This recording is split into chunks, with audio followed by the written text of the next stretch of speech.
Jadi saat ini Iman Usman sedang bersama dengan saya.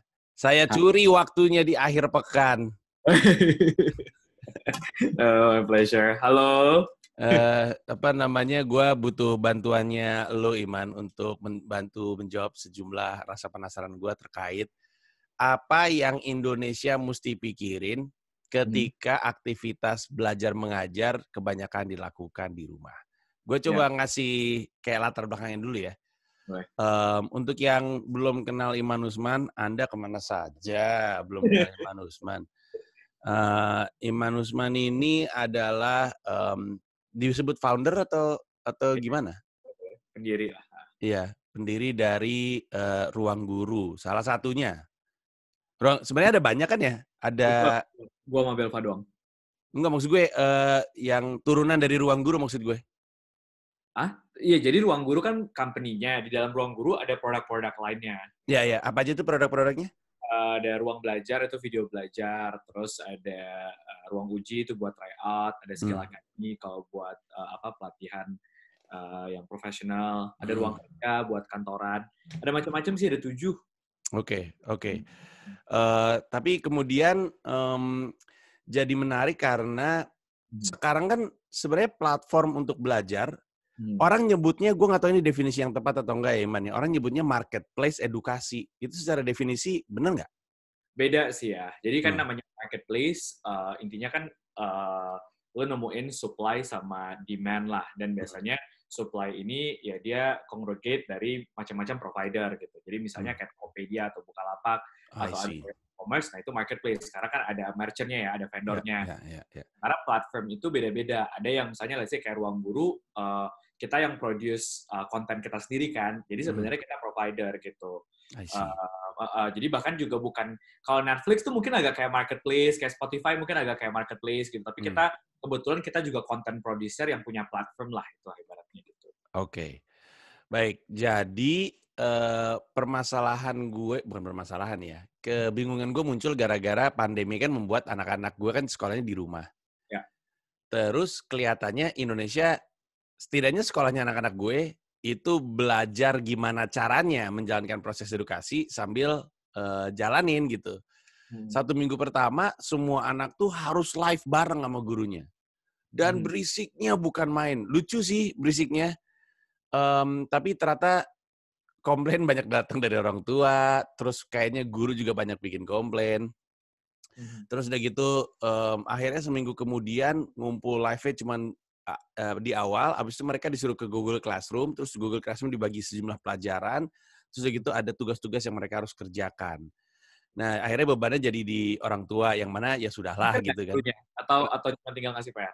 Kenapa? Masih ngajar nggak gurunya, atau tinggal ngasih PR? Jadi secara bergantian mata pelajaran itu ada live-nya sendiri-sendiri. Tapi dia jadinya nggak setiap hari. Jadi misalnya ada jadwalnya tuh hari ini setelah kita muncul di awal, terus ntar matematika jam segini live, terus udah gitu, pokoknya ada 3 pelajaran biasanya per hari. Nah, jadi yang paling sering itu science, matematika, bahasa Indonesia, bahasa Inggris, sisanya rada nyebar-nyebar tuh. Ya. Terus peran guru dalam ngejagain muridnya ngerjain, pindahnya ke orang tua tuh. Makanya gue waktu masa-masa sekolah jalan, gue bilang sama manajer gue, jangan kasih gue job di bawah jam 2.45. Karena gue stres mikirin anak gue, mesti gue jagain nih biar mereka ngejalanin gitu. Ya. Terus sambil ketika liburan gue ikut happy. Jadi pas selamat udah liburan, wah ya, guanya ikut happy karena gue ikut istirahat. Nah, yang jadi pertanyaan gue adalah, ini tuh gimana caranya kita memikirkan secara kurikulum ketika dilakukan di rumah, bener nggak ya gitu? Apa yang mesti dipikirin ketika kita bikin metode pembelajaran via rumah? Karena kan di rumah dan di sekolah beda. Terus yang kedua adalah, gimana caranya kita tahu bahwa jam yang kita lalui setara dengan jumlah jam yang kita lalui ketika kita di sekolah. Terus ketiga, mungkin lu bisa ngasih bantuan juga. Orang tua itu sebenarnya diharapin untuk gimana ya? Ketika atau support sistem orang yang lagi belajar dari rumah karena pendidikan lewat internet, itu sebaiknya ada apa aja. Tapi mungkin kita tarik dari awal. Gue mulai dari, gue pengen tahu, pengen nyolong isi kepala lu soal lu ngelihat pendidikan sekarang yang katanya Pak Nadiem, ini bakal kita lanjutin kelihatannya. Sekolah anak gue aja bakal sampai Desember nih. Iya, Bro. iya. Ya. Iya. Lu ngelihat kayak gitu semua di kepala lu pertama kali apa? Oke.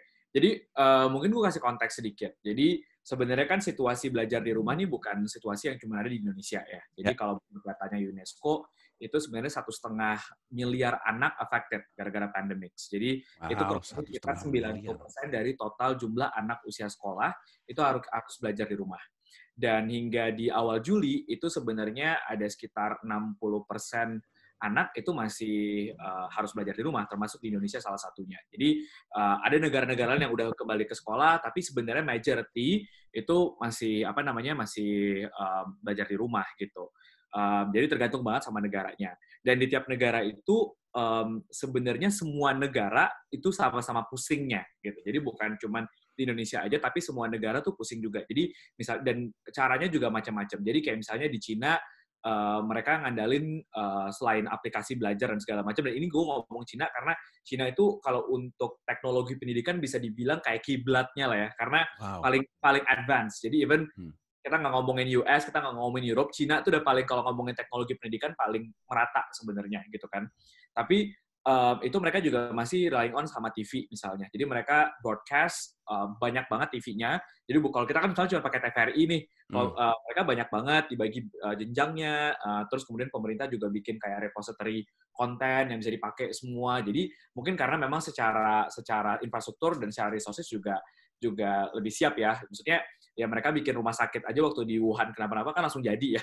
Jadi no wonder lah gitu.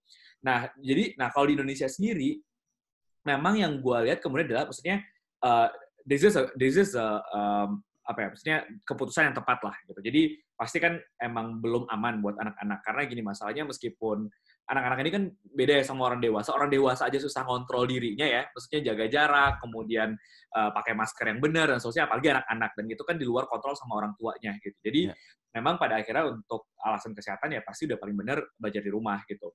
Nah cuman memang kalau kita berkaca dari 3 bulan terakhir atau 4 bulan terakhir sejak belajar di rumah itu diumumin di bulan Maret, itu sebenarnya pemerintah juga bikin beberapa survei lah gitu, dan bisa dilihat sih secara publik gitu. Jadi memang guru itu juga kagok gitu, karena kan tiba-tiba nih belajar, mereka nggak pernah seumur-umur dilatih dan harus belajar online, tiba-tiba ini sekarang semuanya online gitu. Sehingga yang terjadi adalah kalau lihat surveinya ya, 80% anak ketika ditanya belajar di rumah itu ngapain, itu basically ngerjain PR. Jadi karena memang bagi gue nggak nyalain juga, tapi mungkin kalau gue jadi guru, maksudnya itu adalah cara yang paling gampang aja gitu, karena gue nggak perlu ribet pusing-pusing, gue nggak perlu ngajar gitu kan, tinggal kasih PR, jadi anak kerjain. Itu cara tergampangnya lah gitu, paling ininya kan. Padahal sebenarnya kan maksudnya ya gimana ceritanya anak ini belum belajar, terus lu dikasih PR, terus yang ngajar dia siapa gitu kan. Dia dikasih PR tiba-tiba gitu. Nah jadi gue ngerasa banget ini, maksudnya semua orang tuh kagok gitu dengan si sistem ini gitu. Gurunya kagok, nggak pernah dilatih, nggak pernah di-prepare untuk belajar blended, apalagi online gitu kan. Orang tuanya juga kagok gitu. Tiba-tiba, wah gila, tiba-tiba anak gue mesti di rumah, guanya juga di rumah, guanya juga kerja, terus anak gue berisik nanya-nanya sesuatu yang gue juga udah nggak tahu itu apa yang dia tanya gitu kan. Jadi semuanya sebenarnya serba pusing gitu. Apa yang harus dilakukan gitu kan? Dan ini gue mungkin agak lompat-lompat ya, tapi nggak apa-apa, it's okay. Nanti feel free to lu edit. Apa yang harus dilakukan? Yang pertama menurut gue adalah, kalau ini gue ngomong bukan sebagai gue orang tua karena gue belum punya anak ya, cuman tapi kalau misalnya gue jadi orang tua adalah, pertama gue mesti memastikan bahwa gue menjaga habitnya dia, kebiasaannya dia. Ini yang seringkali orang tua tuh nggak aware gitu. Jadi banyak orang tuh kalau gue nanya-nanya ya, dan gue kan banyak ngobrol sama murid sama orang tua gitu ya, mereka tuh berpikirnya kemarin tuh kayak extension of holiday gitu loh. Jadi kayak liburnya panjang aja, jadi bukan gue belajar di rumah. Sehingga habitnya itu ya kayak habit liburan, bukan kayak habit belajar. Padahal sebenarnya benar kayak lu bilang tadi, bahwa misalnya kalau tadinya anak gue itu biasa bangunnya jam 8 atau jam 6 gitu ya, dia pergi ke sekolah jam 7, itu mesti sebenarnya dijaga kebiasaan itu, rutinitas itu gitu. Dan kemudian mengkondisikan dia buat belajar seperti jam biasanya gitu. Jadi jangan tiba-tiba kayak tadinya dia gimana, tiba-tiba belajarnya jadi berubah-berubah gitu. Itu satu yang penting. Yang kedua, ketika dalam kondisi belajar, orang tua sebenarnya mesti tahu bahwa ini anak tuh lagi belajar. Gue sering banget denger cerita kayak, ini anak lagi belajar nih, tiba-tiba orang tuanya karena merasa anaknya di rumah, tiba-tiba, tong beliin beliin cabai ke warung. Lucu sekali. Jadi ada gitu kayak tiba-tiba jadi dia ya udah dia pergi ke warung gitu karena di rumah gitu kan. Padahal maksudnya kan dalam bayangan gue kayak ya nggak mungkin dong anaknya sekolah tiba-tiba lu suruh datang ke sekolah tong beliin cabai gitu kan nggak mungkin kan gitu. Jadi itu jadi penting. Jadi untuk menyadari bahwa ini anak tuh lagi belajar loh dan karena dia lagi belajar ya lu jangan ganggu gitu. Yang ketiga sebenarnya adalah gimana emang akhirnya orang tua mesti terlibat penting gitu, terlibat lebih banyak. Gimana caranya sebenarnya sama kayak kita belajar kayak kita belajar lah ya, kayak kita belajar itu jadi orang tua tuh mesti tahu satu misalnya di semester ini atau let's say di bulan ini deh paling gampang di bulan ini anak gue tuh harusnya belajar apa sih gitu. Dan bukan cuma tahu belajarnya apa, tapi sebenarnya lebih penting lagi adalah apa learning objektif dari apa yang dipelajari itu. Jadi misalnya nih, gue lagi belajar misalnya apa? Misalnya tentang bahasa Inggris gitu, tentang expression. Oh, dengan belajar ini, anak gue mesti tahu gimana caranya misalnya express happiness, express sadness, express apalagi gitu misalnya. Nah, karena gue tahu learning, jadi gue cuma bukan tahu, oh dia cuma belajar expression, tapi goal-nya apa. Nah, dari situ kemudian sebenarnya orang tua bisa nge-breakdown lagi. Oh, untuk dia bisa mengerti ini, sekolahnya provide apa? Sekolahnya, apakah gurunya akan ngajarin ini atau enggak? Kalau misalnya ada, oh oke. Kalau misalnya enggak, berarti gue mesti nyari resource apa yang membantu dia untuk bisa ngerti tentang ini. Dan itu kan baru delivery-nya kan. Kemudian yang kedua adalah jadinya, ini agak jadi guru ya sebenarnya, cuman bagaimana kemudian orang tua bisa tahu mengakses, oh kalau gitu anak gue udah ngerti tentang si ini, gitu, tentang si materi ini. Makanya akhirnya muncul komponen-komponen assessment. Jadi misalnya apakah latihan soal, atau gue mungkin diskusi sama anak gue kayak, coba kamu kalau lagi happy bilangnya apa, kalau lagi sad bilangnya apa, gitu. Jadi akhirnya seperti itu, gitu. Dan yang penting lagi, dan ini sebenarnya ini juga jadi kesempatan buat orang tua, karena ini proses yang menurut gua seringkali terabaikan ketika di ruang kelas adalah proses reflection. Jadi sebenarnya salah satu kunci belajar yang efektif itu adalah ketika si anak itu tahu bahwa dia sedang belajar, dan gara-gara dia belajar, dia jadi bertumbuh. Ini proses yang seringkali nggak ada di sekolah, karena anak mesti ngejar materi, dapat nilai, dapat rapor, and then that's it gitu. Jadi dia bahkan nggak ada reflection-nya. Kayak, oh satu semester ini tadi saya belajar ini, dan karena saya belajar ini, saya jadinya bisa ngapain, oh jadinya ini bisa diaplikasikan untuk apa. Nah ini sebenarnya jadi bisa kesempatan buat orang tua untuk menghadirkan proses ini di rumah, karena kan lebih banyak ngobrol ya sama anak ya. Jadi kayak, kamu tadi misalnya belajar, atau misalnya kamu kemarin minggu lalu belajar apa, terus menurut kamu gimana gitu, yang kamu dapat apa? Oh, kira-kira itu nanti gunanya buat apa gitu. Jadi dia berasa bahwa oh, guna lo kemarin tuh gue belajar itu gitu. Dan itu yang akhirnya sebenarnya memotivasi dia untuk belajar terus-menerus gitu. Ya. Nyambung sih gue ngomong. Nyambung sekali. Bahkan gue sambil lu ngomong sambil memperhatikan apa yang terjadi di rumah gue sendiri. Gue ambil contoh soal anak-anak dijaga habitnya. Ini menarik sekali karena terus terang anak gue yang cowok, gue kasih tahu dulu anak gue yang cowok tuh SMP kelas 1 kemarin, terus yang cewek itu SD kelas 3. Terus yang cowok itu walaupun sekolah dari rumah, bangunnya tetap sama. Dia bangunnya tetap jam 5, terus turun sendiri bikin sarapan, terus mandi, terus dalam kondisi palanya masih dibungkus anduk, dia tidur di depan laptopnya dia karena alarmnya ngebangunin jam 7 supaya dia 7.15 sekolah. Nggak ada yang nyuruh nih, dia jalan sendiri. Nah, terus gue pikir, oh nih anak habitnya udah kayak sekolah. Ya udahlah, karena di SMP kelas 2 gue jagain anak gue yang cewek. Ya. Tiba-tiba pas udah berapa bulan sekolah, gue di WhatsApp sama gurunya. Bapak, anak bapak belum nyerahin 11 tugas. Kata gue, what 11 tugas? Gue langsung panik. Sekarang gue selalu ngecek anak gue, Po, udah kelar belum, Po? Ya udah, tapi ini. Oh, ya oke, gue jagain anak gue yang cewek gitu. Nah, anak gue yang cewek memang mesti dijagain dari sisi habitnya. Waktu itu ada satu kejadian kan, biasanya kan kalau kelas live bareng, ada yang satu baca Pancasila, satu baca doa, satu baca kalender, gitu-gitu kan. Anak gue disuruh baca doa, gitu. Terus udah gitu, persis kayak gini nih. Terus anak gue ngadep ke layar, oke, semua posisi berdoa dimulai. Terus dia gini, Terus gue perhatiin, oh anak gue lagi mimpin doa. Terus gue main handphone kan, terus gue pikir-pikir, kenapa doanya nggak selesai-selesai. Pas gue nengok, dia main handphone. Handphonenya tapi di bawah kamera, jadi nggak kelihatan. Terus gue colek, itu belum selesai doanya. Terus dia taruh handphonenya, berdoa selesai. Terus gurunya ngomong, doanya lama sekali ya. Dia nggak tahu aja anak gue lagi nonton handphone tadi. Ditinggal orang lagi berdoa. Jadi Iya. jaga habit itu krusial sekali ya. Termasuk kayak tadi, misalnya apakah misalnya ketika dia di sekolah tadinya misalnya ya, ini kalau misalnya belajarnya kan tergantung sekolah ya, misalnya belajarnya lagi pakai Zoom gitu. Mungkin ada baiknya nggak pakai handphone gitu. Karena kan kalau di sekolah ketika guru ngejelasin, ya anak nggak main handphone kan. Itu kan contoh habit. Nah itu juga sebenarnya adalah dijaga. Jadi ada rules yang dibuat bersama dan disepakati bersama. Jadi bukan kayak kemudian orang tua ngatur juga sih, tapi kemudian kayak, menurut kamu, jadi ini makanya akan proses dialog sih. Jadi menurut kamu ketika misalnya di kelas, baiknya pakai handphone apa enggak? Benar biar dia jawab, kalau gitu kalau nggak pakai handphone gimana gitu. Jadi dia oke gitu ya. Jadi dia komit juga sama peraturan-peraturan yang dibuat. Karena nanti takutnya adalah ketika kembali ke proses belajar yang normal, dia jadi kagok lagi gitu. Karena tadi gue udah 6 bulan gue belajarnya nggak kayak gini gitu. Itu yang sebenarnya mesti dijaga sih gitu. Ya, noted. Terus yang soal orang tua juga mesti tahu goals dari setiap bukan pelajaran ya, tapi kayak topik belajar itu gue juga ngerasa itu penting karena selain membantu gue untuk bisa nangkep sebenarnya goalsnya apa sih gitu, biar nggak cuman sekedar kayak robotik gitu, jadi kayak cuman dikasih tugas ngisi selesai dan segala macamnya. Dan tantangannya terus terang bukan di anak, tapi di orang tua. Orang tua kalau misalnya nih udah jam 2 gitu, terus aduh gue mesti ada kerja lagi. Akhirnya gue bantu kasih jawaban yang itu bukan hal yang benar gitu. Jadi kan goals-nya kan jadi tidak didapatkan gitu. Ini sebenarnya menarik banget karena waktu itu jadi di bulan lalu kalau nggak salah Kemendikbud itu bikin survei gitu kan. Ditanyain ke kepala sekolah gitu. Jadi apa sih kendala-kendala yang dihadapi dalam penerapan belajar dari rumah gitu. Itu yang paling gede alasan mungkin kayak 70% atau 80% seingat gue tuh masalah kemampuan guru dalam mengoperasikan perangkat digital gitu. Yang kedua misalnya adalah ketersediaan sarana prasarana siswa. Yang ketiga adalah faktor dukungan internal siswa. Yang keempat itu orang tua.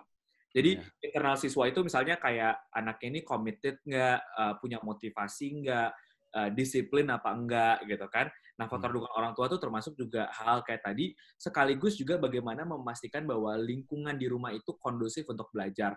Kondusif untuk belajar itu tadi satu misalnya kayak menyadari bahwa, oh emang gue lagi belajar nih gitu kan, jadi nggak disuruh-suruh atau apa misalnya. Tapi yang kedua juga sebenarnya secara nggak langsung juga menjaga ini sih sebenarnya keharmonisan keluarga sih. Itu penting sih, karena kan makanya banyak yang bilang kan, maksudnya gara-gara orang tua di rumah, orang tua jadi sering berantem gitu misalnya.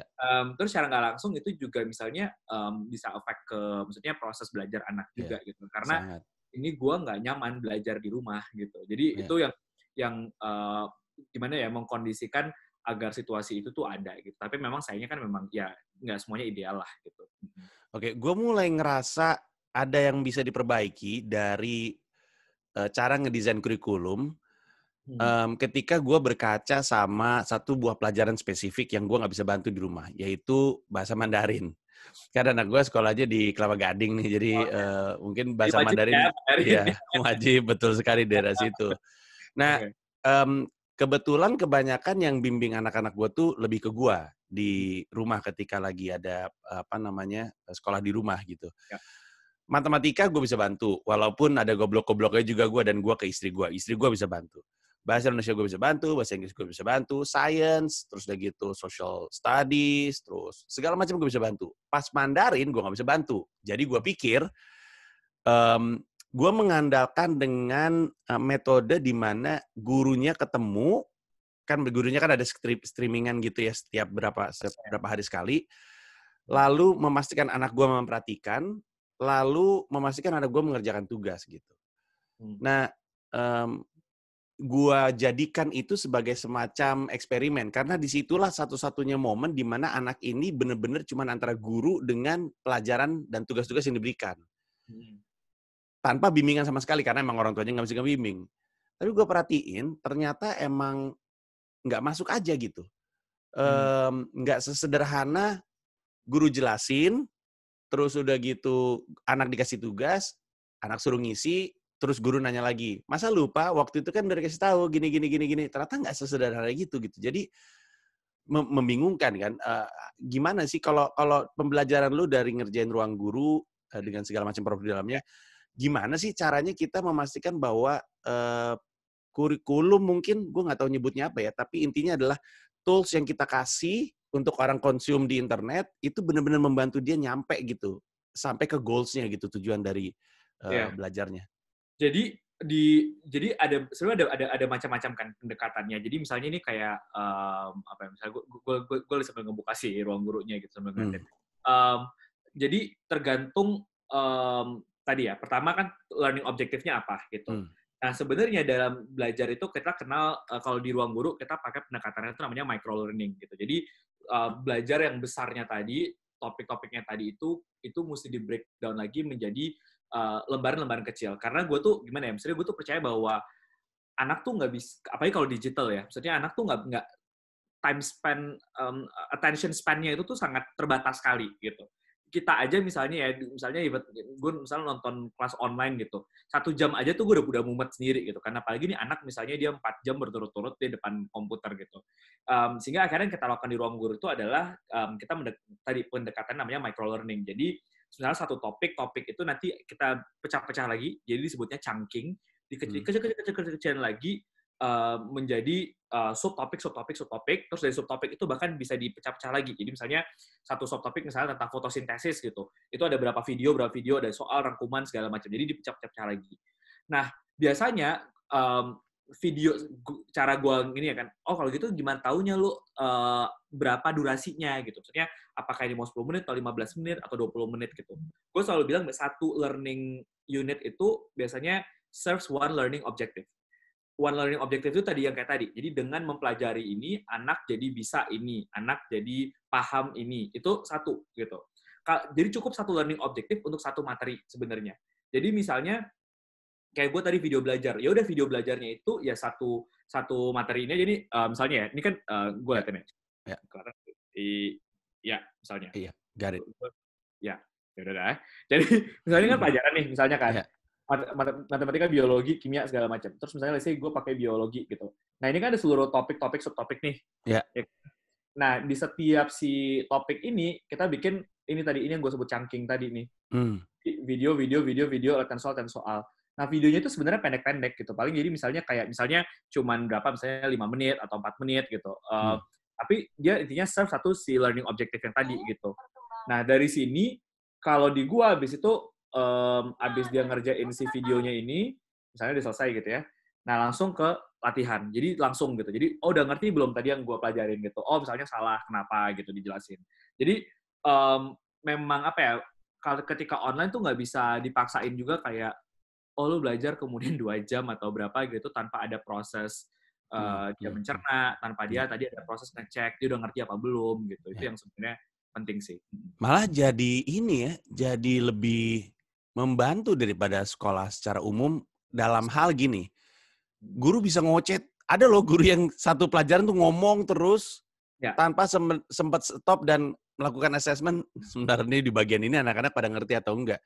Jadi mungkin ketika di 5 menit stop, kemudian dites pemahamannya 5 menit di stop, itu mungkin ngebantu. Dan di sisi lain, jadi lebih kondusif ketika online karena satu anak dengan satu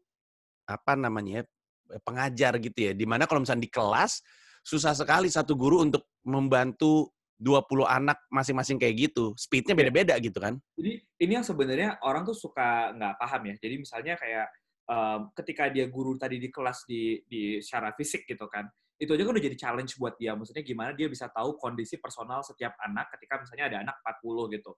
Tapi mungkin dia masih bisa curi-curi pandang nih kalau dia orang karena kelihatan 40-40-nya. Nah sekarang 40-nya di Zoom, misalnya terus halamannya juga halaman Zoom kan cuma berapa doang gitu ya. Ke halaman berikutnya udah nggak keperhatiin deh tuh. Gitu. Iya betul sekali. Apa gitu kan? Atau ada yang mungkin matiin kamera atau apa, jadi udah makin nggak kelihatan lah. Dan maksudnya kita aja berasa gitu, kita ngomong nggak ada orang respons gitu, gimana ceritanya kan gitu. Yeah. Nah sebenarnya yang dimungkinkan oleh teknologi ini adalah sebenarnya ngelihatnya jangan cuman teknologi sebagai replacement atau pengganti, jadi deliver materi. Tapi sebenarnya there are a lot more that technology can do gitu. Yang gue harapin sih sebenarnya dengan situasi pandemi ini orang jadi realize that potential gitu. Misalnya yang pertama adalah apa? Misalnya tadi personalisasi gitu kan. Ketika misalnya pakai teknologi, dia tuh bukan cuma deliver materi, anak nyampe gitu. Tapi sebenarnya kan dia nge-capture behavior ini anak. Dia nge-capture anak ini sekarang posisinya di mana, strength-nya di mana, weakness-nya seperti apa. Dan oleh karena itu, pada akhirnya bisa merekomendasikan konten-konten apa yang tepat buat dia. Jadi misalnya kayak gue kerjain di Ruang Guru tuh, lu nonton Bandersnatch nggak sih, Black Mirror? Oh, belum. Nah, Yang mana ya? Gue nonton Black Mirror banyak, cuman gue nggak hafal judulnya. Bisa nebak kayak jalan ceritanya. Jadi kayak lu tergantung lu milih apa. Oh, gue belum nih, yang ini belum. Jadi itu kan dia, itu sebenarnya kan kalau tahun lalu itu dianggap sebuah revolusi di dunia entertainment. Karena penonton bisa terlibat dalam proses jalan ceritanya si film ini gitu kan. Jadi kayak misalnya dia lagi apply kerja, dia keterima atau enggak. Dari jawaban itu aja tuh jalan ceritanya bisa berubah. So everybody will get different ending somehow gitu kan. Dan jadi dia mesti bikin banyak banget skenario jalan ceritanya. Sebenarnya pendidikan kayak gitu juga gitu. Berdasarkan si anak tadi ngejawab apa di tengah-tengah, itu harusnya videonya bisa beda gitu kan. Wow. Belajarnya bisa beda. Dan itu yang sebenarnya nggak dimungkinkan ketika guru di kelas, karena dia nggak punya kapasitas untuk mainnya 1-1 40 orang gitu kan misalnya. Itu satu. Yang kedua adalah sebenarnya bagaimana kontennya kita misalnya itu jadinya juga iteratif, jadi adaptif gitu. Jadi salah satu kendala kenapa misalnya kita sering komplain, kok pendidikan kita gini-gini aja sih gitu. Karena guru tuh nggak punya feedback loop. Jadi dia nggak tahu apakah dia itu bagus ngajar apa enggak. Kalaupun dia bagus, apakah dia bagus mengajar di semua topik itu apa enggak? Atau di mana dia mesti benerin kan? Nah, kalau di kita pada akhirnya adalah karena kita capture millions of data gitu kan, orang belajar, dan kita tahu anaknya tadi nonton apa, kita bisa ngeliat bahwa, oh, tadi, misalnya nih, dari dia nonton si video tadi misalnya tentang si fotosintesis tadi, oh ini video harusnya 5 menit, kok di menit pertama dia udah stop ya? Berarti ada check di videonya kan, apakah videonya nggak menarik, atau mungkin dia udah ngerti, atau nggak ngerti, atau apa gitu. Terus misalnya kita bisa ngelihat, ketika dia jawab soal, oh kok ternyata mayoritas orang setelah nonton video ini masih salah ya, berarti videonya orang nggak ngerti ini, berarti salah gitu. Atau misalnya, kalau let's say di kita ada namanya like and dislike. Dan orang itu kan kalau let's say kayak di YouTube gitu, orang itu like and dislike only in the extreme condition. Either they like it so much or they hate it so much. Kalau netral-netral aja pasti nggak dia cuma nonton doang gitu kan. Nah itu bisa, kalau misalnya ngelihat rasionya sebuah video belajar yang bagus, ini nggak ada hukumnya. Cuman kalau kita perhatiin polanya adalah biasanya 100:1. Jadi setiap 100 like itu 1 dislike. Nah dari situ aja tuh, dari gue cuma ngomong misalnya 3 data point tadi ya. Jadi misalnya dari orang berhenti nonton videonya, ngerjain soalnya salah, sama like and dislike-nya, itu gue bisa order misalnya video belajarnya gue dari yang paling bagus sampai paling jelek. Dan itu bisa ketahuan ini diajar sama gurunya siapa. Jadi di setiap gurunya kita, mereka punya dashboard-nya sendiri lagi, dan tahu, oh ternyata 80% video belajar gue tuh diterima baik, 20%-nya enggak. 20%-nya itu di topik yang mana. Jadi kita selalu bilang sama guru kita kayak, you might be a good teacher, but it does not necessarily mean that you will be able to teach in every single topic as well as, your good ones gitu. Jadi kayak belum tentu lu bisa bagus di semua topik, karena ya kita kan pasti ada titik lemahnya. Tapi jadinya it allows the teachers untuk fokus ke yang dia nggak bagus tuh apa gitu. Sehingga pada akhirnya konten yang didapat anak itu makin lama makin bagus. Nah ini yang sebenarnya salah satu contoh lah ya, misalnya orang nggak nyadar bahwa, oh ternyata tuh teknologi tuh bukan cuman, ya gue sekedar nonton video belajar gitu. Tapi sebenarnya itu kan smart system yang membuat jadinya anak gue juga jadi tahu gitu, oh belajarnya harusnya kayak gimana gitu. Dan itu membuat anaknya tidak menderita kepanikan. Karena gue inget banget, ini pernah jadi materi stand up gue, bahkan anak gue yang cowok itu ada masanya lamban di matematika dan di bahasa Indonesia. Sehingga ketika lu taruh 15 anak dalam satu kelas, yang lain udah bisa pulang, dia sendirian karena belum selesai, itu kan ngasih tekanan kepada dia, membuat dia merasa bodoh gitu. Yang gue coba jelasin sama anak gue adalah bahwa setiap anak tuh kekuatannya beda-beda gitu, dan mungkin teknologi pendidikan seperti yang tadi lo jelasin itu justru membantu anak-anak untuk dapat cara, metode yang atau mungkin ritme yang sesuai dengan dirinya dia gitu.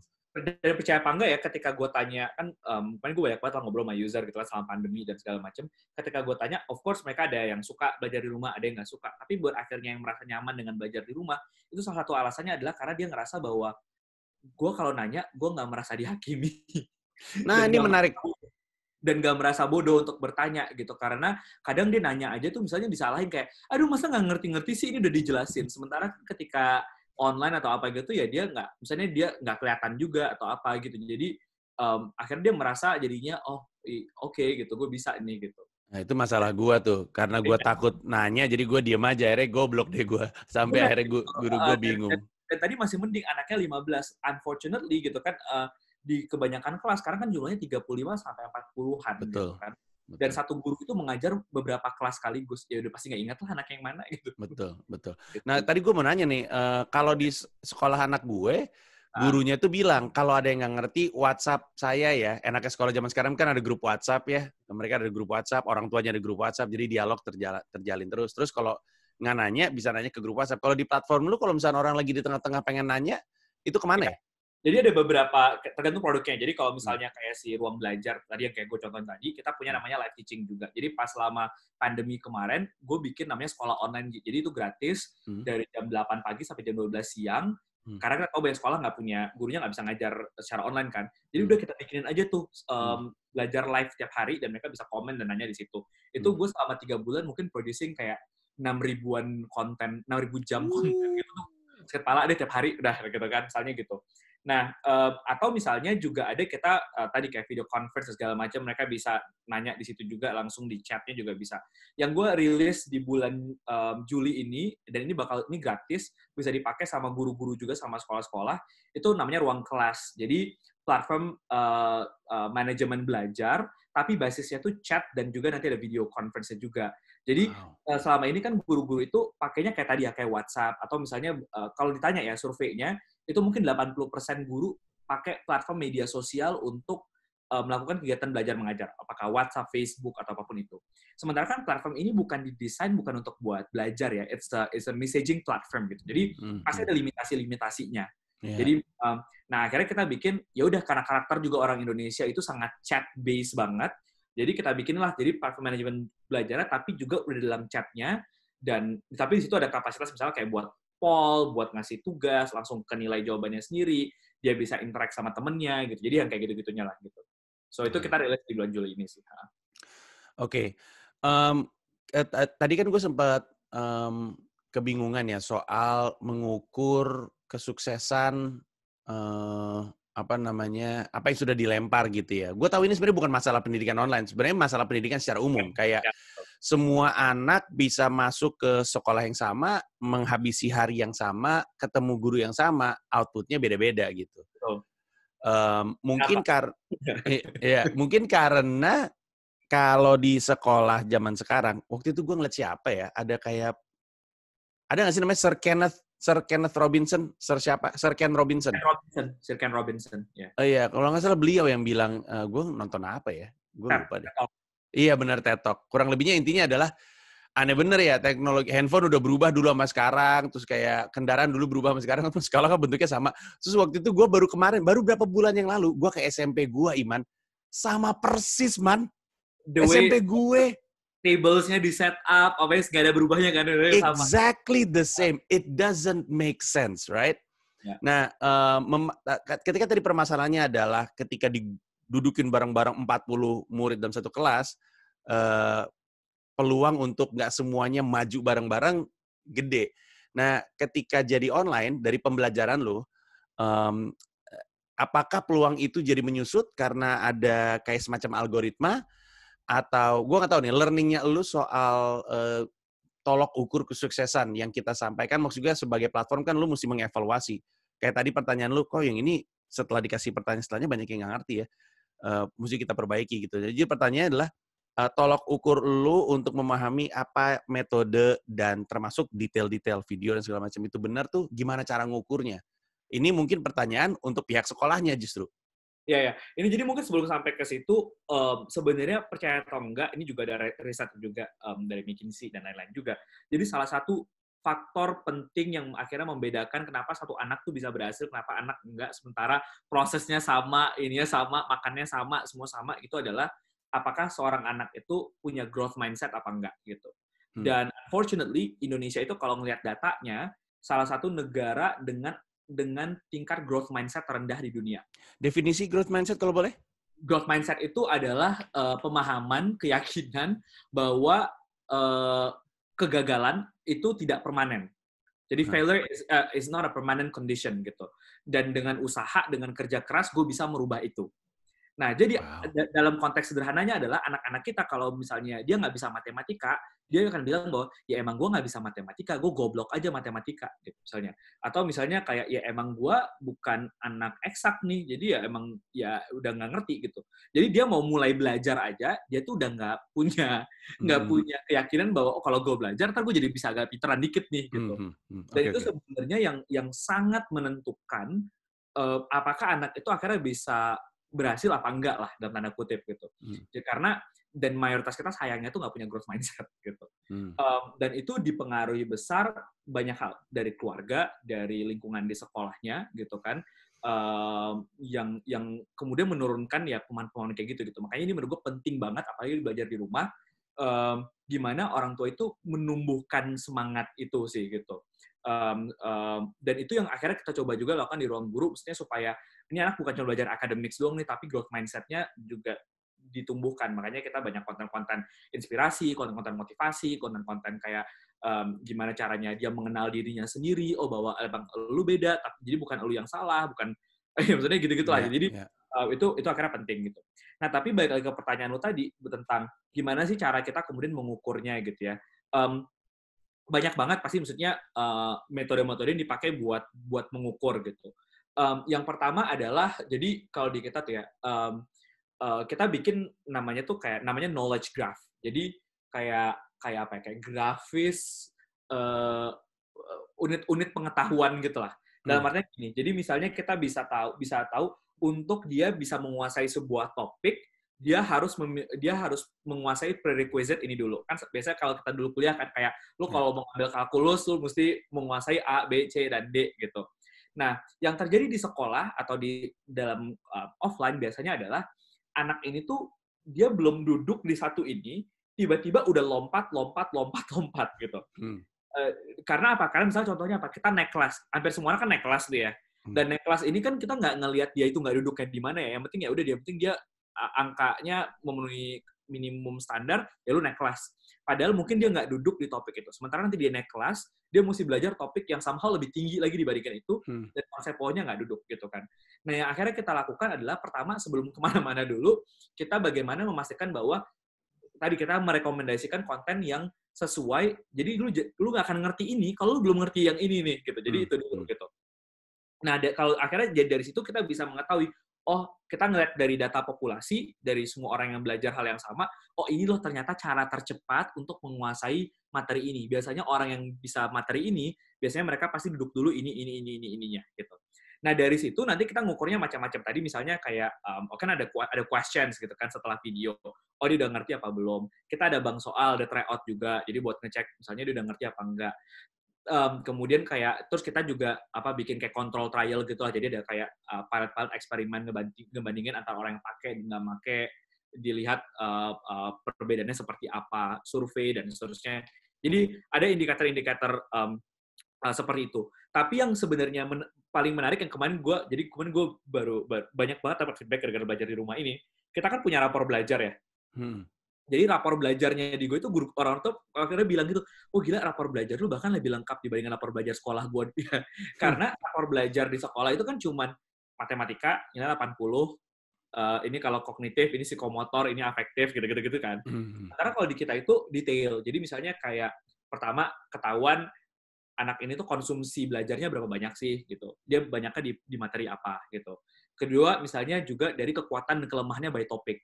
Jadi kelihatan dari matematika nih, oh dia bagus di aljabar tapi kacau di logaritma atau kacau di mana gitu misalnya. Terus kemudian misalnya kayak dibandingkan populasi yang ada, dia tuh di percentile seperti apa sih gitu. Jadi yang kayak tadi akhirnya membantu orang tua juga untuk oh jadinya gue ngerti profil anak gue tuh seperti apa dengan detail, dan oleh karena itu gue bisa merekomendasikan yang lebih sesuai gitu. Tahu nggak yang paling gue seneng dari penjelasan lo tadi adalah bahwa moga-moga yang lain juga ya, tapi setidaknya dari lo yang lo jelasin di ruang guru adalah anak nggak ngerti ngelihatnya ke diri sendiri soalnya. Kalau tadi gue ngelihatnya lu ya, ini anak nggak ngerti. Kita mesti ngelihat deh apa sih yang gini. Ketimbang kalau di sekolah kan anak nggak ngerti, berarti anak ya kan blow on, lu ngapain aja lu makanya di rumah gitu. Menurut Iya. gue itu cara pikir yang harusnya dilakukan sama semua. There has to be something that we can do sebagai orang yang mengajari untuk memastikan ini anak tuh nyampe gitu.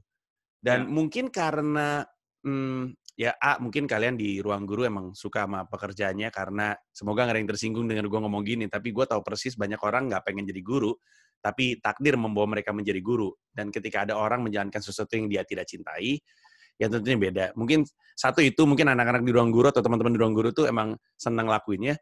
Terus kedua karena faktor teknologi yang membantu.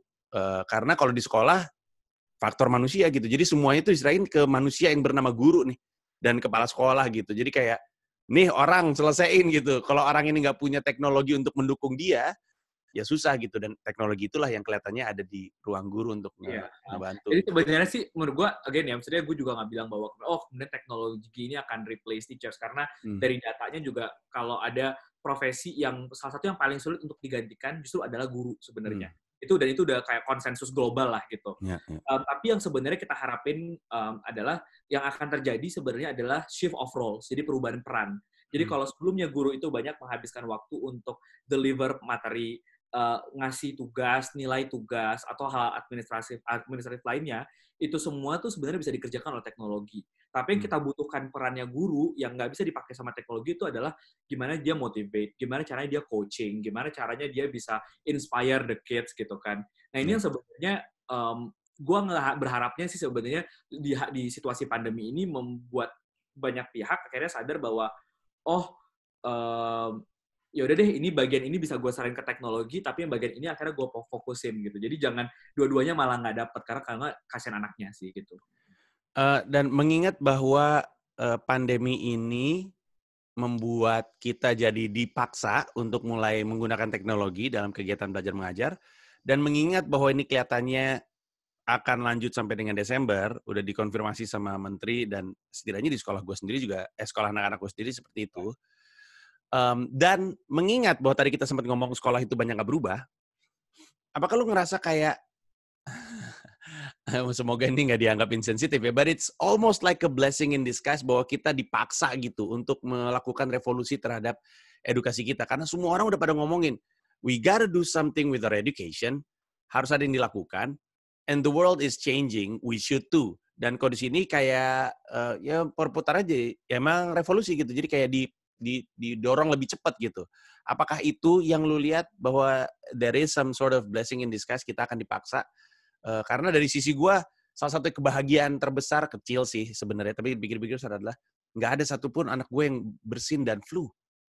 Selama mereka keluar masuk sekolah, anak gue pilek mulu. Ini sekarang nggak ada sama sekali. Gue juga bersin nggak flu. Iya loh. Cuma aja bener-bener itu. Iya. Anyway, kalau lu gimana ngelihatnya tuh? Apakah are we being pushed into some sort of revolution education-wise gitu? Maksudnya in every crisis kan pada akhirnya, kalau if you look back to the history gitu kan, kayak pasti in every crisis tuh pasti ada opportunity juga. Maksudnya sesuatu yang muncul gitu. And gue sih maksudnya ngelihat bahwa gara-gara pandemi segala macam ini, orang jadinya makin melek dengan teknologi gitu. Karena dipaksa, maksudnya nyokap gue aja tadinya tuh cuman WhatsApp-an aja, sekarang udah bisa Zoom, udah bisa apa gitu kan, udah bisa mesen makanan sendiri, pakai ojek online dan seterusnya gitu. Jadi mau nggak mau akhirnya dipaksa gitu, karena emang that's the only way you can survive gitu. Tapi yang gue so far gue masih berasanya adalah gimana ngejaga, bisa jadi tantangan adalah satu, gimana ngejaga konsistensinya. Karena tuh banyak, misalnya even kayak kita kan bikin sekolah online tuh. Di hari pertama gue bikin sekolah online, itu wah luar biasa sih ramenya. Kayak rame banget, Ruang Guru tuh waktu itu jadi kayak nomor 1 di App Store sama di Play Store, even above TikTok, WhatsApp, dan segala macam. Nggak pernah ceritanya, even di negara lain, ada aplikasi pendidikan, itu nomor 1 di Play Store tuh nggak pernah gitu. Tapi abis itu seminggu, 2 minggu gitu kan, orang tuh udah mulai kayak berkurang, sampai akhirnya UN dihapus, udah nggak ada yang belajar lagi itu. Gara-gara UN misalnya nggak ada gitu kan, gue nggak belajar. Nah itu yang takutin sebenarnya adalah karena kayak gimana ya caranya ngejaga konsistensi si anak-anak ini gitu, dan itu butuh peran orang tua, itu satu. Yang kedua, unfortunately ya mesti gue bilang, maksudnya unlike di banyak negara gitu, di mana gara-gara misalnya di India atau misalnya di Cina atau misalnya di beberapa tempat lainnya gitu ya, ketika sekolah mesti orang di rumah nih ya, orang tua tuh panik, anak tuh panik juga gitu, karena wah gue mesti belajarnya gimana, dan akhirnya itu memaksa mereka untuk mencari resources, mengkondisikan gimana supaya belajarnya jadi optimal dan seterusnya. Di kita ya kayak tadi, wah libur diperpanjang. Jadi itu yang gue mestinya jangan kemudian apa ya, jadi kayak pasrah. Gue berarti sih jangan sampai pasrah aja sih. Justru situasi ini harusnya membuat kita jadinya makin terbuka sama hal-hal baru, mencoba hal-hal baru yang sebenarnya tadi kita nggak coba. Jadi jangan malah terima aja dan kemudian life goes on kayak biasa aja gitu. Itu sih, semoga ya. Tapi again, every crisis is also an opportunity kan. Gitu. Oke, kita udah mendekati di akhir, agak-agak keluar dari durasi yang gue ekspektasi karena pembicaranya ternyata sangat menarik. Sorry.